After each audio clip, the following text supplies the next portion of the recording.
All right, everyone. Happy December 2024. Tonight we are going to talk about renewals, retention, and referrals. This is the first Wednesday call that I do each month. It is going to be uploaded publicly to my YouTube page, and we're not going to edit it. So it's kind of like whatever we say is just what we say. So if you're worried about it, you can be muted or you can turn your camera off, although I really prefer when it's on so that we can all kind of talk and do this thing. So tonight we're really going to talk about how can you build your business in December? How can you do that through the renewals, retention, and referrals? And we're just kind of going to kind of get into this, and I'm going to make it very conversational the way that I always do, so that you guys can, kind of take away the things that feel important to you as well. But I wonder, before we get started, do you three want to share with me what you're hoping to get from tonight? Since we're a small group, I'm happy to workshop it and kind of answer the things that you're wondering about, as well as bringing what I had already prepared. So, Mark, do you want to tell me first what you were thinking and hoping you'd get from tonight? Just kind of a maybe a review of things. Okay. Um, I I mean, I get renewals every now and then, Yeah. and I have some retention, but not a lot. And I'm Okay. getting quite a few referrals from people that know me in my networking group. Okay. Okay. So we'll talk about that. That's what the whole thing's going to be tonight. So we'll go through that. And then if you have more questions as we go, you can jump in there. And Galen, what about you? Um, it just continues to be about learning how to put structure around this process. And so Okay. this will be learning the structure that you Oh, create or just how you start to think around and work with making that Great. renewals and retention and all of that. So I'm just curious to learn about that, and I'm happy to share and participate. Yeah, I always appreciate that, and we will do that. Hello, Jill. So glad that you could join. All right, Anne, I don't know if you're in a place where you can unmute and kind of share what you were hoping to get from tonight. Yes, I wasn't planning on going on camera, but really, honestly, I had no expectations. I just came to learn and to Okay. understand and kind of just, right, it's a new area for me. So just kind of Yeah. take in the knowledge. Okay. And Anne's really new to coaching, you guys. So she was just in coaching school. Mark, she went through the same program as you. I'm her instructor as well. And so she's still in the middle of getting her certification and all of that good stuff. And I'm really glad to see you. Thanks. Nice to see you, Gretchen. Sorry, I couldn't figure out where the mute button Oh, was don't worry. earlier. We're good to go. And Jill, do you want to unmute and tell us what you were hoping to get from tonight? Okay, she might not be able to right now. So let's just jump into this. So here's something that I really wanted to hit home for everybody tonight who's here live and for all the coaches that are going to watch is that one of the very common mistakes that happens in the month of December from entrepreneurs everywhere, but especially for coaches, is that they tend to stop working during this time of year. It's like Thanksgiving hits and they go to sleep until after the new year. And while I understand the whole part about celebrating and having fun and all of that, December is really a golden time to set yourself up and your business up for 2025. And here's why. If you think about it, December is a prime month for reflection. It's the end of another year, and people are thinking about what has worked for them and what hasn't. What do they want in 2025? We're coming up on January. It's going to be here in a minute, and that's when everyone's going to make their New Year's goals. And what I tell coaches to do in the month of December is to really reach out to any of their past clients or people who they would like to have become a client to have an end of year conversation or to have a visioning conversation for the following year. And the way that I like to set this up is I reach out through email typically. And if it's someone that I know that I've worked with before, they're a past client, I'll ask them, how did for this year, it's 2024. How did 2024 go for you? Think back to January. Did you hit the goals that you set? Most of the time they didn't, or they didn't hit goal, they didn't even come up with any goals that they wanted. But I want them to reflect about 2024. And then what I asked them as well is, how close were you to hitting the goal? What got in the way? What was the challenge part? And when you think about 2025, what's the big vision, goal, or dream that you do have? And how do you want to make it different than 2024? And typically when you reach out and you put that into an email, it's going to sound a little different. It'll have your own wording and it's not spoken, it's email. So you'll write that in a way that it really connects with somebody. If you know something about this person, put it in there. The more, bless you, the more personal, the better. And what we're looking for is to offer them a reflection conversation, moving out of a default life into a designed life conversation. And so what I'll usually tell them is, hey, if a reflection session or a planning session, strategy session for 2025 would be helpful to you, let's schedule it. It's my gift to you. End of the year, let's do this. I only want you to use it if it feels really important and timely. Most of the time, people say yes. They do want to have that kind of a session with you because everyone does typically want to take a look at what worked for them in this year and what didn't. And for any potential client, your past clients are your best future clients if you have done good work with them in the past. And so it's very easy to put these kinds of conversations on the books. And when you have enough of these in December, what happens is that a lot of times in January, those are your contracts. Those are the people that decide that, I really could use some help with this. And the way to think about it is to ask people, how do you want 2025 to be different than 2024? Because, we all do the big hurrah, yay, happy New Year's and all of that. But what really changes? Like nothing. Nothing changes. We're still thinking the same. We're still behaving the same. We're still eating the same. Like everything is the same. It's just a new calendar year. So let me pause there. Tell me what you're hearing in this, what might be useful, how is this hitting with you?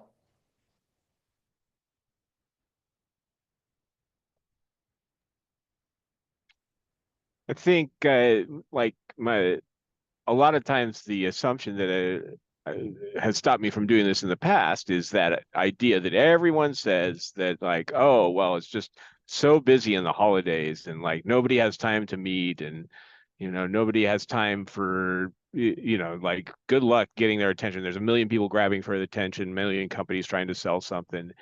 And so just what strikes me in my mind is if you're offering them something that makes the time or their life easier or better, that should stand out rather than like, and I think that's maybe partly how you phrase it and stuff.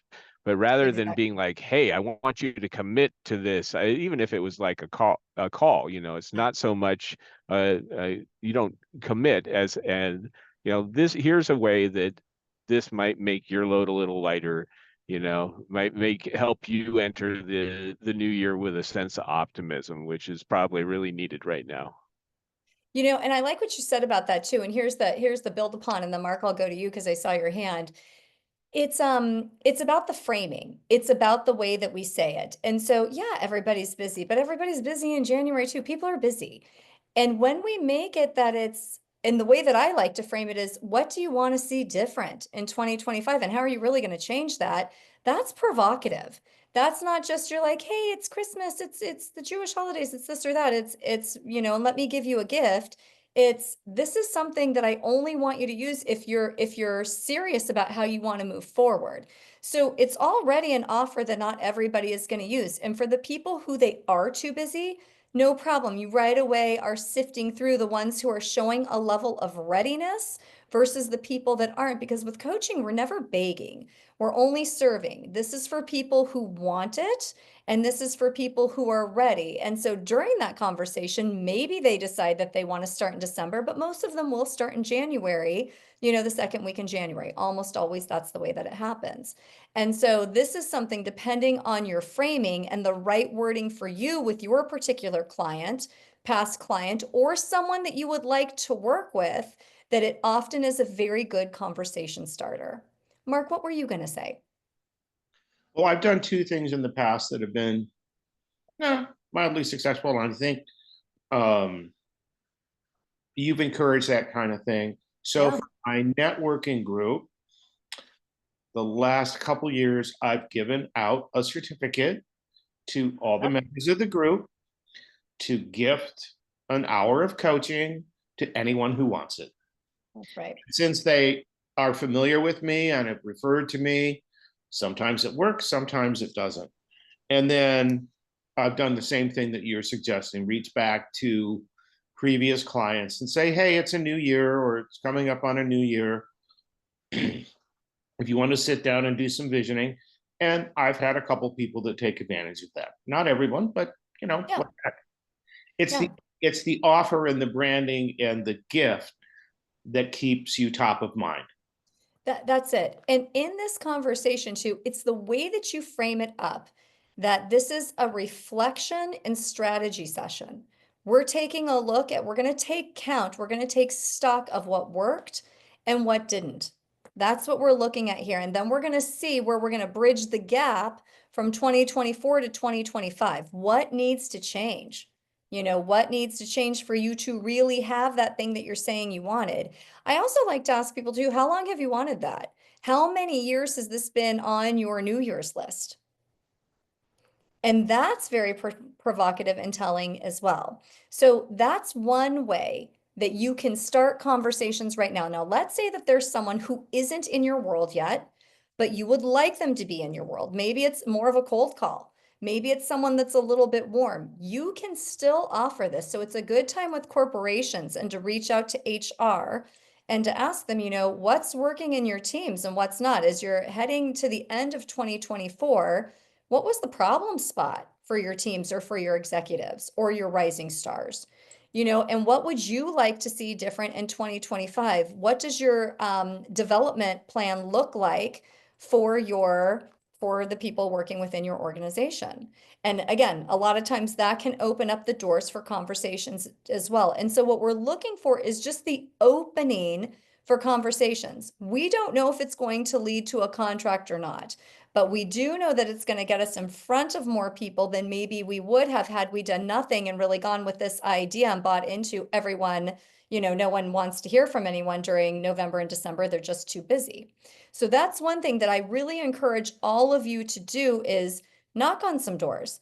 People that you know, people that you don't know yet, but you would like to know. Now, part two of this is what Mark said. This is a great time of year to be giving things. People are giving all sorts of things that nobody actually wants. It's that stuff that gets sent to you and you're like, what am I even supposed to do with this? And you immediately gift it to your neighbor or get rid of it. Or maybe that's just me. So no offense to anyone who sends me that stuff. But really, you know, when you think about it, so for Mark, he and I work together and he's part of a networking group, BNI, like he has shared. A great thing to do is for people who already know you, you want to think about how you can serve 2 levels deep. So how would a session from you benefit someone that they know and also benefit them? And that's what I like to think about. So for my executives, I always gift my executives sessions with other people. So maybe my executive's wife could really use a coaching conversation, or husband could you really use a coaching conversation. I tell them, go ahead and have he or her, you know, set up and have them set up an appointment with me. I'll gift them a session. They're blown away. And you can do that any time of year. When people come to you and in the coaching session, they're having a problem with somebody, I almost always will offer that somebody a session. Because what it does is it helps the person that you're coaching. And so we're looking for 2 level deep. It helps the person that you're coaching and it helps the person that you're going to coach. So you can think of it there. Who is it that when they're coming to coaching sessions is having a problem, issue with a someone? And part 2, who in your world is going to give gifts out anyway and could gift your coaching service? And here's how you have someone gift your coaching service. So let's say you're in the BNI group and you want them to gift your service. What you tell them is they're going to email the person an introduction with you on it. And it's going to say, Dear Gretchen, happy holidays, whatever you're going to say. As my gift to you, I know that currently you are, whatever it is, whatever they know about this person, I'm gifting you an hour with my coach. They're CC'd here, and then you give them what you want them to say about you, and that's how you set it up, or they call them and they tell them why. But that way it's a double sale. They feel like, oh, wow, this person went out of their way to give me this session, and here's the reason they thought that I would need it. You're really doing a service for both people. So let me pause there. What are you hearing?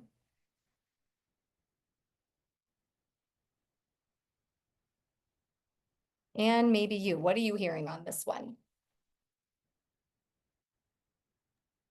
I'm hearing, yeah, it's like a double whammy, right? I mean, I think it obviously exposes more, right? Because even the person that's the problem person, right?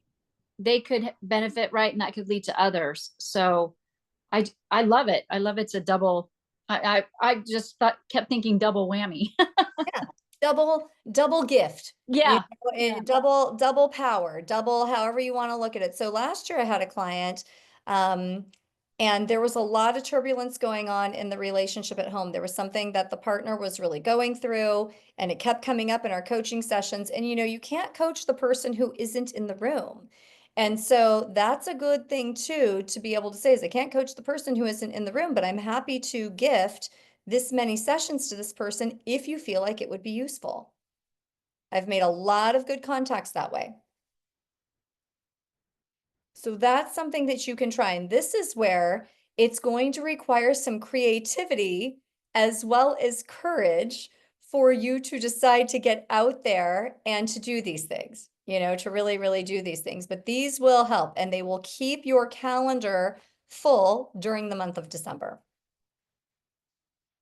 Any questions on this part? Okay, here's something else. When you're thinking about retention is where I spend a lot of time, and I think of it as ongoing client creation. There's nobody better to continue to work with you than someone who is working with you already. The way that they will do this is they will have seen significant growth, hopefully, during their coaching with you. So this is really important that you want to make sure that you're doing a midpoint check during each session to make sure that they're getting what they want. And if they've gotten off track, that you can help them to refocus and to come back to where they wanted to be. You always want to ask what their takeaway was from a session because it reaffirms their learning. And let's say that you have a contract with them that is 6 months, and maybe it's 12 sessions in 6 months. At about session number 9, you want to start talking about scheduling a recap session where you're going to go over all of the learnings that they've had with you in these 5-6 months. And I do that usually at session 9, and it's not during the session. I will schedule extra time either within that session or a separate session to do this. I don't count it as part of their sessions because that's not really fair for what they're paying for. But what I ask them is to go through and to really think about the highlights. How are they different? What has changed? What do they still want? Where are they still stuck? And then for me, on my part, I've gone through and I've reviewed all the notes. I've also sat quietly and really thought about who is this person? How were they when they came to me? And what are my reflections of what I see? What do I think might serve them next? And so I have a recommendation for them during that call. And so usually, we set it up and we're talking. I have them tell me what they see. I tell them what I see. And then I ask them, what are you thinking of for what comes next? This is where they're going to tell you if they still want to be able to work together, if they're ready to close it up. But I always tell them what my recommendation is. Maybe my recommendation is something completely different than what we've been doing. Maybe I think they need a 4-hour VIP experience. Maybe I think an intensive program would be better. Maybe I think 30-minute laser coaching would serve them. Maybe it's just 3 more months that we tag on, but I make it very specific So this is where it's important to spend a lot of time reflecting beforehand and to get really creative about what would serve them. What would serve them and how would it serve them? So let me pause there. What's sparking for you for your own client retention that could lead to a renewal?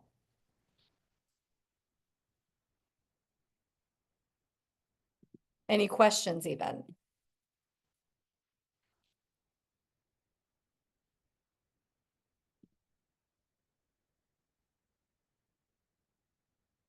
Okay, we feel good on this one then?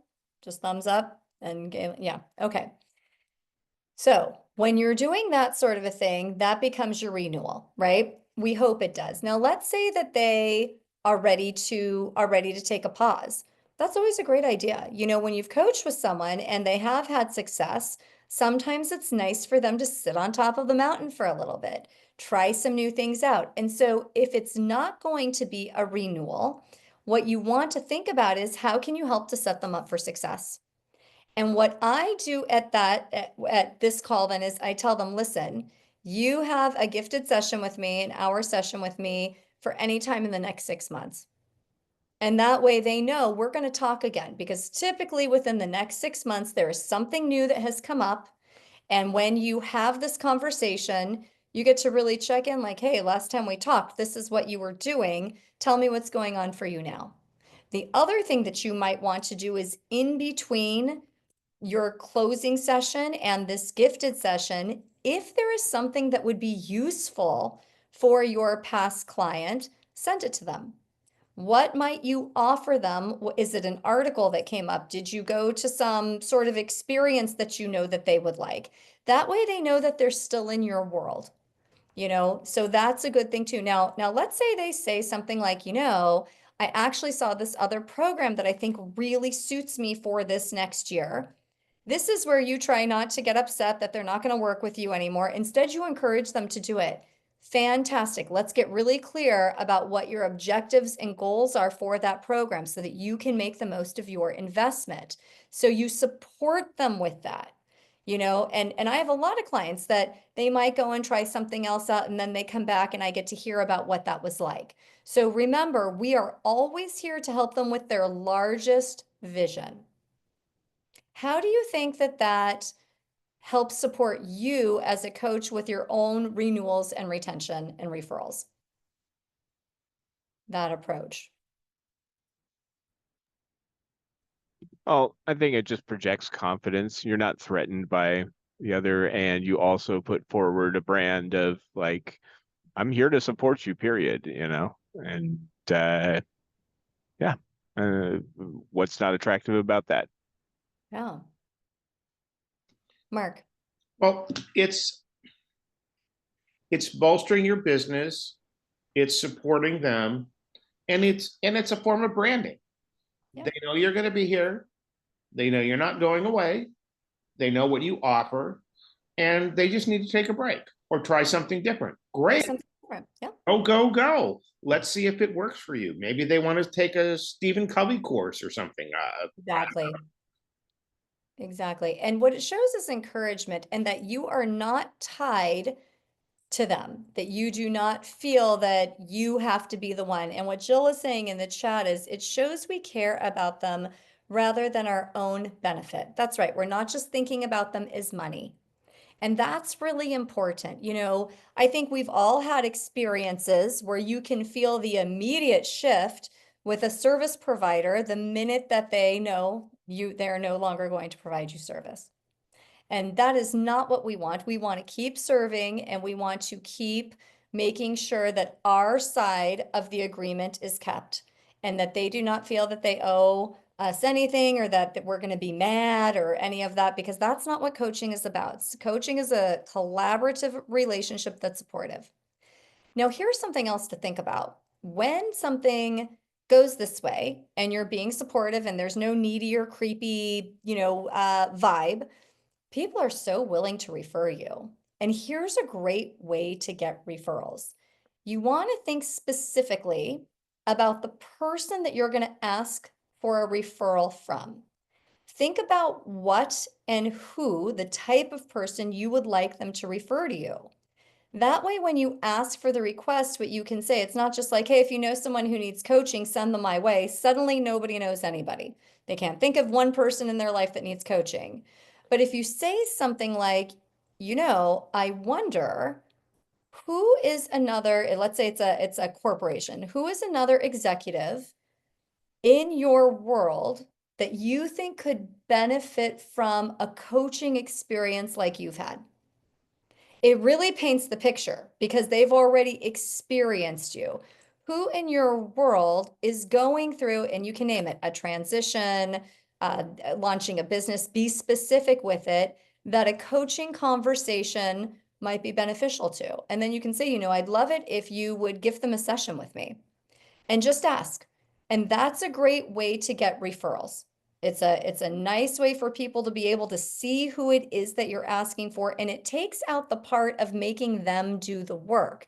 When we ask for referrals and we're telling people, oh, anyone that you know that might need coaching, it's hard for the mind to identify who that might be. But when you make it, hey, wondering, we've just had this coaching experience, and I'm wondering who else in your world do you know that is an executive like you, is up to whatever it is that this person has been up to, and who could use the support of a coach. They suddenly have one or two people that they are willing to gift a session to. So that's a good way to go about referrals. How about Mark or Galen? I know, Anne, you haven't done much of this yet, but who can share, like, how have you asked for referrals and what's worked? Well, in my networking group, I ask for referrals all the time. Mm-hmm. And I'm trying to think of how many I've had from just my group where they have referred themselves to me.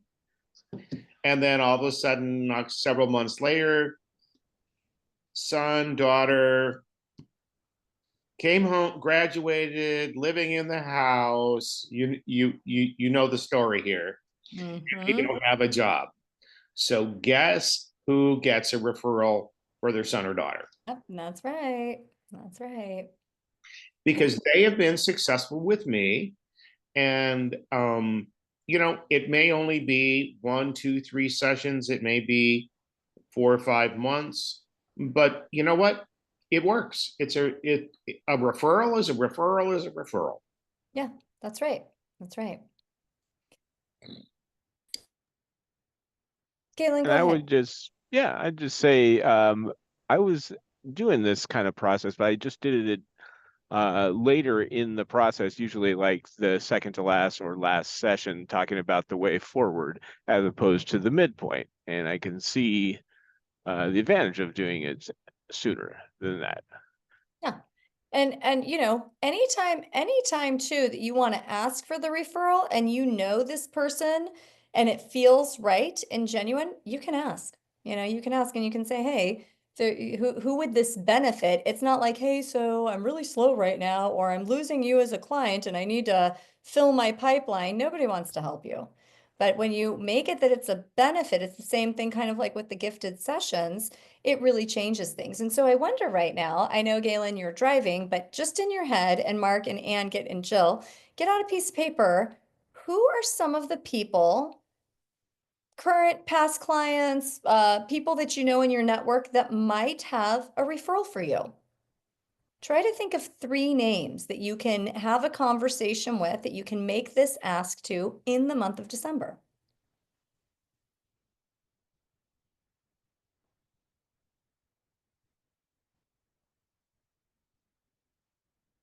And really think specifically about who it is that you would ask them to refer you to.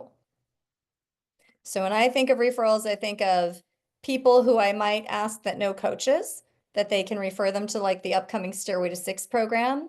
Or I might think about executives that I'm currently working with, who are some other executives they know. But make it really specific of, this is what I'm actually asking for.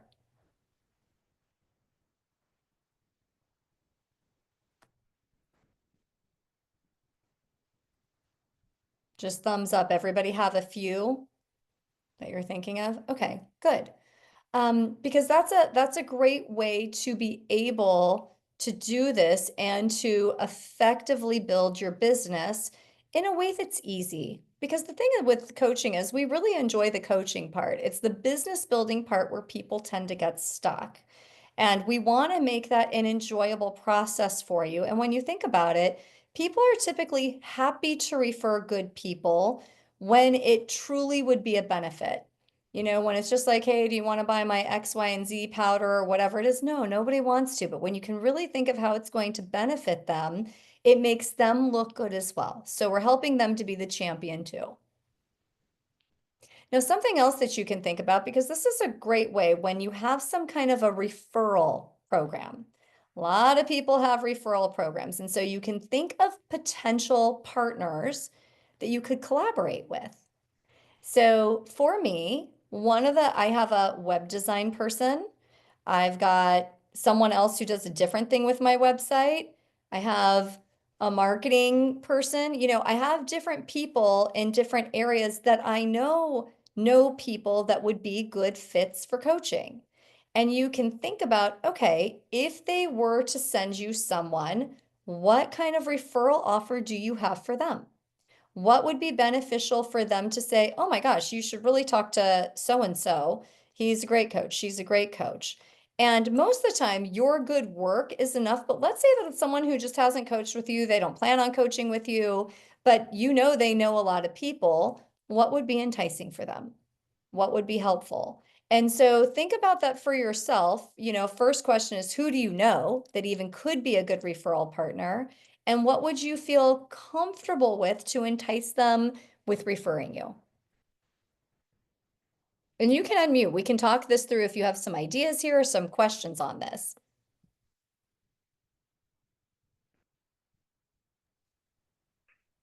Okay, so go into that a little deeper because I didn't quite, if they refer someone, do they get something back or what is it? That's what I'm saying. So sometimes having some sort of a referral program can be helpful. It's enticing for the person. Maybe they already have a big network and they can drop you into an email. But if anybody signs up because they dropped you into the email, how would you like to compensate them? Sometimes they'd like to be compensated with coaching with you. Sometimes it's a monetary amount, but think of a thoughtful referral gift, referral fee, something like that that actually would be interesting to them.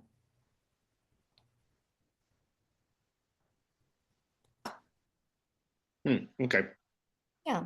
For some people, it's a certain dollar amount up to X amount for every person they refer is what they get.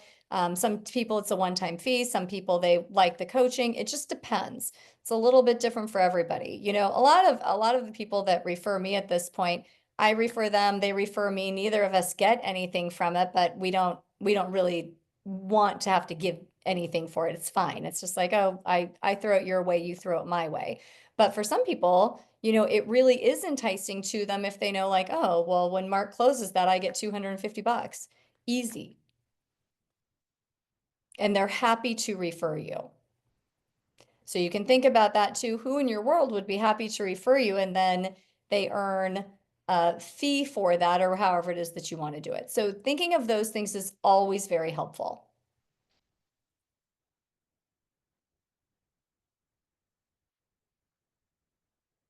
Other questions about referrals, retention, strategizing, reflection, any of those things?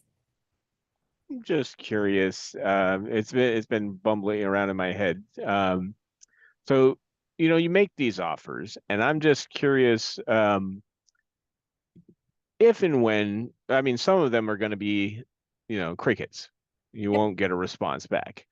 Do you have any ways of working with your own self so that, you don't get, you don't take it personally? It doesn't emotionally like really impact you that much, or like, do you work with your mindset or anything to Great help yourself with question. that? Yeah, great question. Okay, so Galen, let me ask you this. What would be going through your mind that, you know, might be limiting to you? You're sending out these emails and tell me what you're thinking. Are you asking for referrals or are you gifting sessions? Like Yeah, which let's say that yeah, let's say I send out an email gifting session and, I put the time and the thought, made it personal, email it to this person, a month goes by, don't hear anything, Mhm. you And is know. it someone that you know? Is it a past client? Like, tell me the scenario. Yeah, let's say it's a past client. My mind would go to, I wonder if they're okay. Because if it's a past client that you've served well and Hmm. they didn't respond, I wouldn't take that one personal at all. I would wonder, are they okay? Okay. What would come through for you? What would you be wondering? Um, I would I probably a lot of things would come through. Part of it would be like, I wonder if it got in the spam filter. I wonder if this person, just my mind would start making up stories, and part of it would be like, I wonder if this person, like, if I went too long before contacting this person, and they, just resented it, and now they're like, oh, now you contact me. I mean, like, there'd be all kinds of stories my mind would make up for Yeah, sure. that's good. Yeah, that's good to see. So one thing to know whenever you're, and this will help with mindset, whenever you're sending out this kind of request, really make sure that it's helpful, that you've checked, there's no neediness in it, and it really is something that would be of service to them. So let's say it's your past client and you're offering them a session. If they Hmm. haven't responded, I really would think either something happened to them or it went to spam. And I might reach out again, depending on where I am in my coaching career. I might reach out 3 weeks later and just say, hey, Galen, how are you doing? I wanted to resend this, hoping that you're okay. I didn't hear from you. You can do that, but make it genuine. It's not ever anything that's needy. Now, if they still just don't reach back, I let it go. And I don't take that as personal. If there's something that's really strange about it though, and then you're wondering, wow, did we leave on a bad foot and I didn't know? You can explore that. Explore it with your coach, explore it with a friend. You can even ask the person. And that's okay too, just to make sure that everything is copacetic with the two of you. But with mindset, what I have to remember is, again, and I say this to myself as well, is that coaching is for people who are ready right now. It's for people who are ready right now. And sometimes what I have found is that I have sent out a very thoughtful email, and I am kind of surprised that the person hasn't responded back, and I let it go. Many times it's a few months later that they reach back out, and sometimes they never reach back out. And to let it be okay either way. Does that help? Kind of. Kind Yeah. of. Yeah. What would help Yeah. more? What else are you wondering? I'm just wondering if you have any kind of inner dialogue with yourself that helps you kind of just let it go. Inner dialogue with myself. Yeah. Well, I'll turn the question around on you. What inner dialogue with yourself would help you let it go?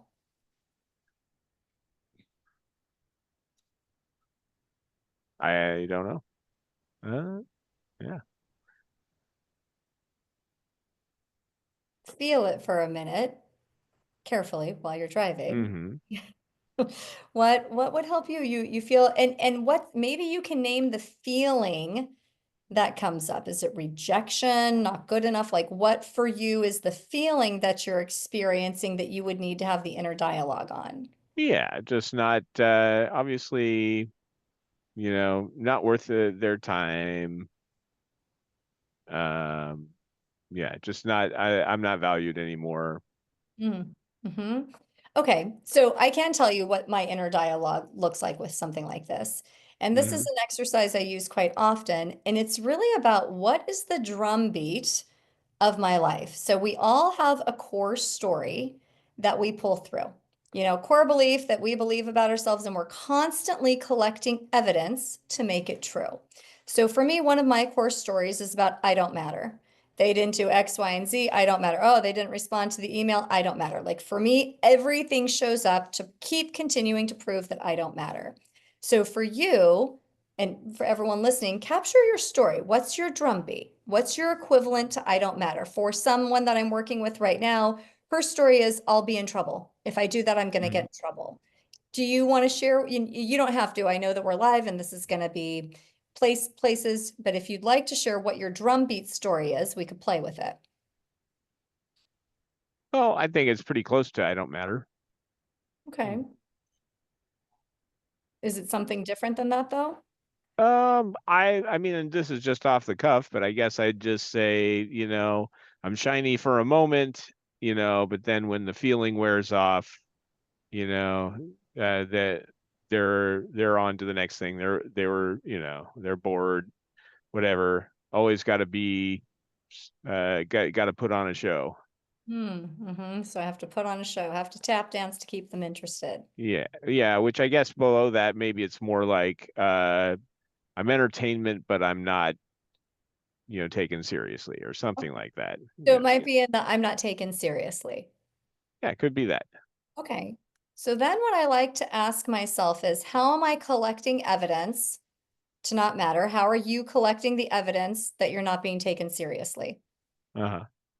And so do you see there? And then it's like, oh, well, they didn't email me back, so they clearly don't take me seriously. And then from there, I say to myself, okay, so if this is the lens that I see life through, of Uh-huh. course I can't see another option. So if I can put that to the side for a moment, my lens, your lens of not being taken seriously, what could be true?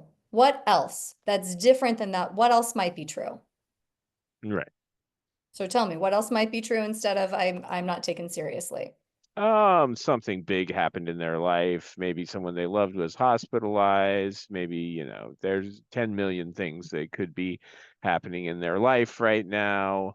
It could have gotten caught in the spam filter. Maybe they're thinking about it, but they can't find the words for where they're at right now, or they're embarrassed about, they're not ready right now, because they're not clear. Maybe they really need my help, but they feel embarrassed to ask. There's a million explanations that And it look could at how be. and look at how even the posture changed. So if those things could be true, what else could be true about you instead of I'm not taken seriously? I'm one of 30 voices all wanting attention right now. And yeah, so one of 30 And voices. maybe there's something else that just really truly does need their attention more right now. Yeah. And they are planning on getting back to me, but they'll do it when it's the right time for them. Yeah. And so if that might be true, what does that do to the belief of they don't take me seriously? Yeah, it makes it irrelevant. Makes it irrelevant. And so if it's irrelevant, what could you believe about yourself instead?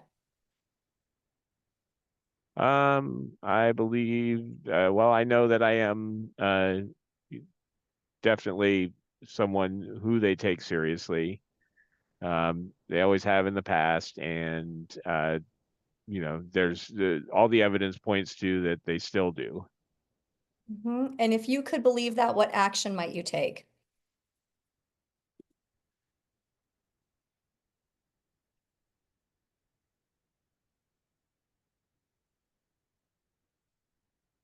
I don't know if actually taking an action is the right choice right then. I Maybe mean, the action has nothing to do with them. when Maybe you say you reach out to them, you're talking about reaching out to them and saying, "Hey, I'm just concerned that you're okay." When I imagine myself doing that, it makes me feel a little, needy and desperate to do that. okay.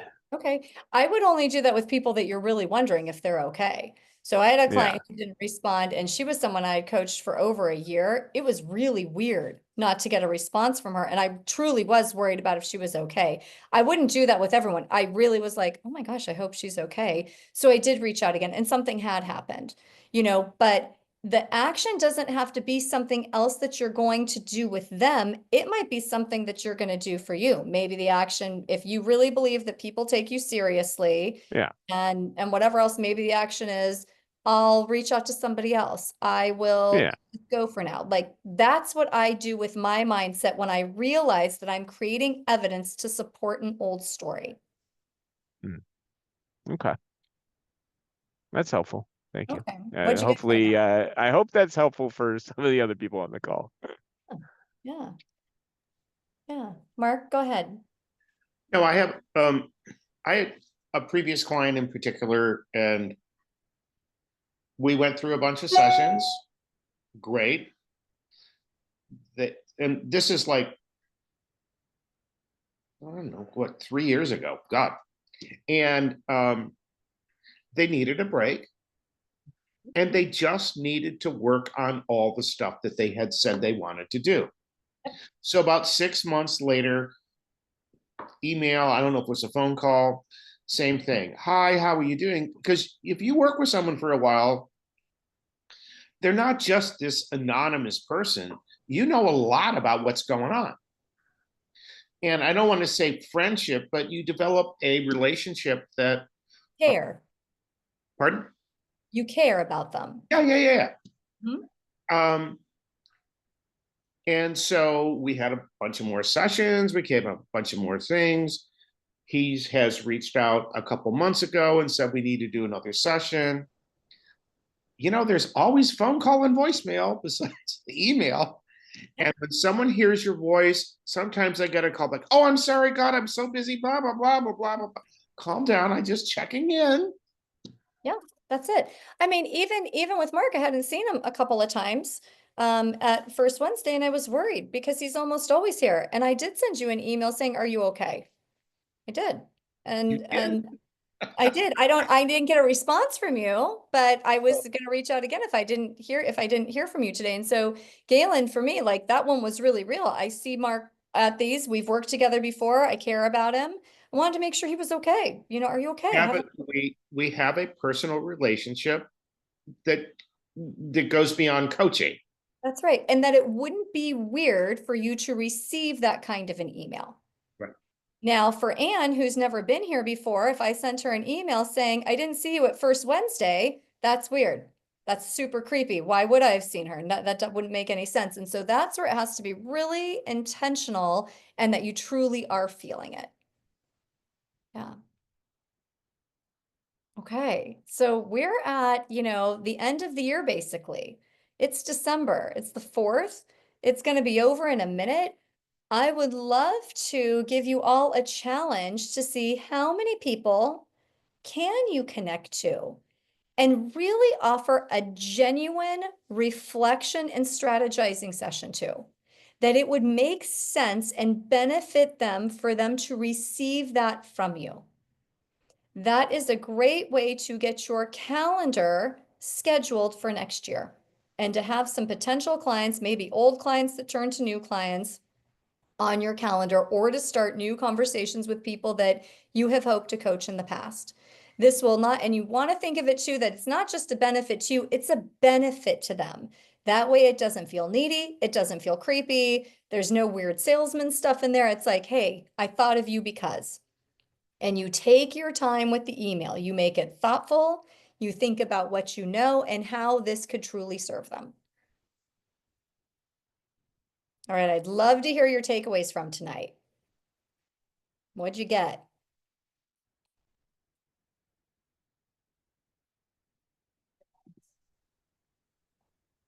I just love that you're all it to me. This is like very simple, very casual, kind of everyday kind of stuff. But it's like it's not all like I've never thought of it this way, like the reflection and strategy, right? Because you're right. Everybody makes New Year's resolutions. How is this year going to be different than next year, right? So it's to me, it's just very simple, but you've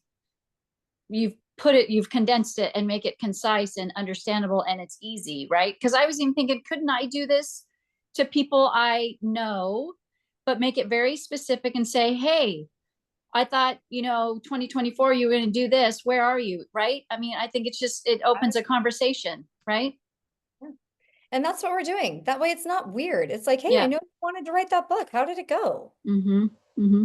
Still on your list for 2025. What did you try? What was the challenge? What got in your way? Right. Yeah, good, Anne. Mark, what was your takeaway? Well, I got one little pearl. I've never had a referral program, and I'm thinking I should have a referral program. You have a referral program. Yeah. Yeah. Good. Galen, what about you? I'm just thinking of a few clients that former clients that I could reach out to and just try and be generous with. And yeah, and just it's less about the strategy than I guess just practicing having the right energy with them. Good, really good. And Jill, if you want to drop it in chat, go ahead. So I put in the chat, I am having a workshop to kick off 2025. It's all about setting up your coaching business for success. We're going to go over, coaching connection conversations. We're going to go over money mindset. We're going to go over the art of storytelling, and it's all things that come from the Stairway to Six program. So it's a little bit of a teaser there too, so that you can, experience that kind of teaching and information before deciding if you want to be part of the larger program. If you're interested in it, you can sign up. And for all of you, if you want a reflection or strategizing session, reach out to me. Let's talk it through. Let's see what worked for you this year and what you're really hoping for 2025. You all have my email, and you can get a hold of me and let me know that you want that. But again, only use it if it feels really important to you for this year to close out with that kind of reflection and with good ideas for 2025. Mark, go ahead. So I just went to the link. Mhm. So does that mean it's 9 to 12 p.m. PT. Pacific Standard Time? So 9 p.m. to 12 Oh, p.m.? why does it say PM? No, that would be wrong. Thank you for pointing that out. Let me let my team know right away. It's 9 a.m. to 12 p.m. Perfect. Yeah. That's what you're missing is Not- an 9 a.m. That's my not- conclusion. Thank you. So Thank you. send me I'm a good bug finder. I always have been. I really appreciate that. Okay, everyone. Well, happy everything, you guys. Happy holidays, happy life. Happy for you, happy for me. I enjoy seeing all of you, and I'll see you in January. We're going to do it the second Wednesday instead of the first because I think it's New Year's or something like that, or New Year's Eve. I love you, but we won't be together then. We'll be together the next week. Okay, everybody, you all have a good night. Thanks, Gretchen. Take good care. Thank you, Gretchen. Good to see you. Bye-bye. Bye.